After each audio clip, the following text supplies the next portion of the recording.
Vamos a hacer el trabajo con paciente, ver cómo se produce la contracción de los rectos abdominales. Se modifica no tan solo los rectos y el transverso, sino que también la pared lateral del abdomen. Ponemos gel a nivel de la línea alba, supraumbilical, infraumbilical, y baja el foco hacia la altura del transverso abdominal y se visualiza la aorta abdominal pulsando. Tenemos el timer de activación, que sería suelo pélvico, transverso, oblicuo interno y oblicuo externo. Trabajo con el paciente. Al mismo paciente ir cambiando de ejercicios o de técnica a medida que va avanzando el tiempo y progreso. Evaluar de forma constante nuestros tratamientos, que sean las más funcionales posibles, y ver cuál es la postura de entrenamiento que le trae más beneficios. Trabajo en el paciente. Se le solicita la elevación de la cadera, la elevación de la cabeza y levantar de la camilla. Dentro de la línea alba, ¿qué sucede? Se separa al contraer, se aproximan los músculos rectos del abdomen. ¿Cuál es el nivel de tensión que hay de la línea alba? La respuesta esperada es realizar el ejercicio. Hay una aproximación de los rectos abdominales. La actuación de la pared lateral. Deja que el borde de la pantalla en la línea semilunar. Observarse el transverso, dar la orden al paciente suelte el aire o haga una expiración lenta, prolongada. Realizar palpación, además de la ecografía, para evaluar compensaciones plausibles.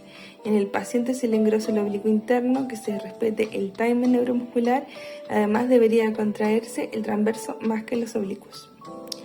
La actuación de la pared lateral y anterior.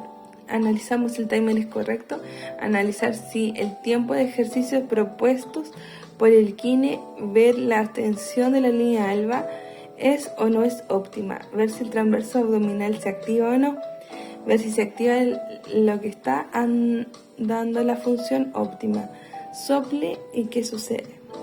La activación del transverso sin fuerza, lateral en cambio produce abombamiento en vez de hundimiento del abdomen. Trabajar la propiocepción, el ombligo hacia adentro y arriba, ahora que lo vea en la pantalla, y lo sienta y que solo lo sienta. En estudios se solicita la elevación de la extremidad inferior para observar cómo se activa el transverso, para pedir otros movimientos y ver si se activa o no el transverso abdominal. La valoración cuantitativa.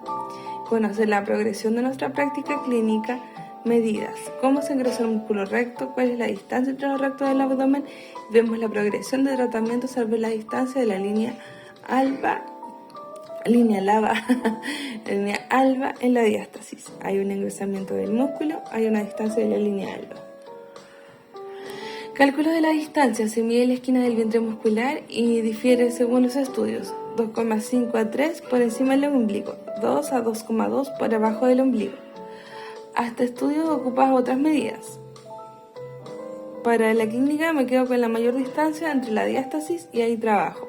Realizar el barrido de la línea alba, tanto nivel supra a infra umbilical. En la valoración cuantitativa hacemos una medición de la línea alba con una medición de los rectos del abdomen, localizar la línea alba y buscar dónde llega la distancia máxima después de hacer el barrido, hacer un crunch y congelar la imagen. Y así tomar la medida. Es probable que la imagen salga borrosa, congelarla y después medirla durante el crunch. En el caso del paciente no se aproximan. Esto quiere decir que la gestión dinámica de presiones no es la óptima. El razonamiento es del terapeuta. La ecografía es lo que nos permite tomar las medidas que nos se están dando como esperaba. Porque quizás por falta de fuerza, porque no tiene flexión de cadera, así faltándole un punto fijo. Lo otro sería revisar cómo se activan los rectos del abdomen. Abren dos ventanas, la primera freeze en reposo y la otra crunch, y ambas se congelan para que no se olviden las medidas de grosor y de los músculos, de distancia y de diástasis, cómo influye la activación de la pared del abdomen sobre la línea alba. El paciente en bipedestación muchas veces es la postura donde aparece la sintomatología. Ella pone gel solo en la sonda para evitar que se caiga. Después alimenta la sonda a medida que va cambiando la radiología. El paciente en bipedestación visualiza la imagen del recto anterior del abdomen, se desplaza hacia la pared lateral y se le pide que active el perineo para evaluar las sinergias. Se hace un análisis del paciente de supino y de pie y se ve que se mantiene las sinergias y se sacan las conclusiones pertinentes. Se analiza si se activa el músculo transverso del abdomen, se solicita la expiración forzada y se evalúa la activación del transverso, se solicita la vocalización de la letra S y Z, y se actúa idem. Vamos a ver la ecografía suprapúbica. Tenemos un corte transversal o un corte sagital. El corte transversal vamos a tener la vagina, el ano, el elevador del ano. En el sagital vamos a tener el útero, la vejiga, la vagina, la uretra y el elevador del ano. ¿Para qué sirve esta ecografía? Para definir las formas de las vejigas versus soportes laterales óptimos, el grosor del detrusor, si los puntos de anclaje a nivel vaginal son óptimos. Descartar la vejiga de lucha. Se caracteriza por bordes irregulares como si lo son los rayos del sol que quisieran salir de los bordes. Vejiga de lucha, bordes como los rayos del sol. Tenemos la medición de volumen. Para valorar el volumen vesical se valora la vejiga en un corte transversal, donde se toman las medidas transversal y longitudinal. En un corte sagital se hace una medida diagonal. El volumen pre y postmiccional, relevante en la incontinencia de urgencia como un mecanismo de propiocepción.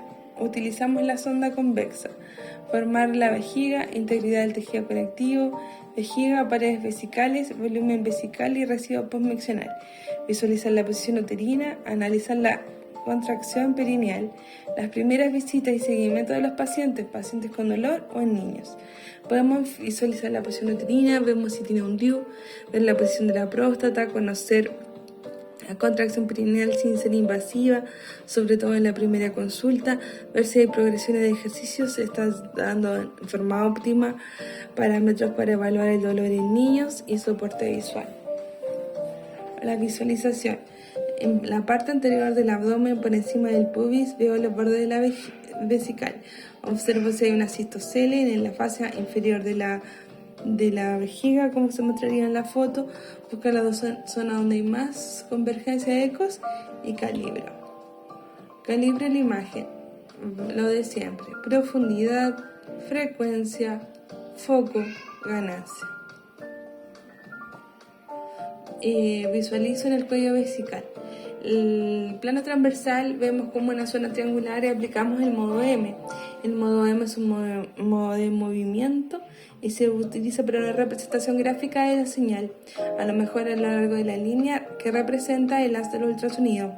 Se observan ecos como puntos de brillo de distinta intensidad, siendo distancia también la proporcional tiempo que tardan en ser recibidos. Esta línea de puntos es representada en el monitor de forma continua a lo largo del tiempo. Puedes seguir con precisión los movimientos de una estructura a lo largo del tiempo.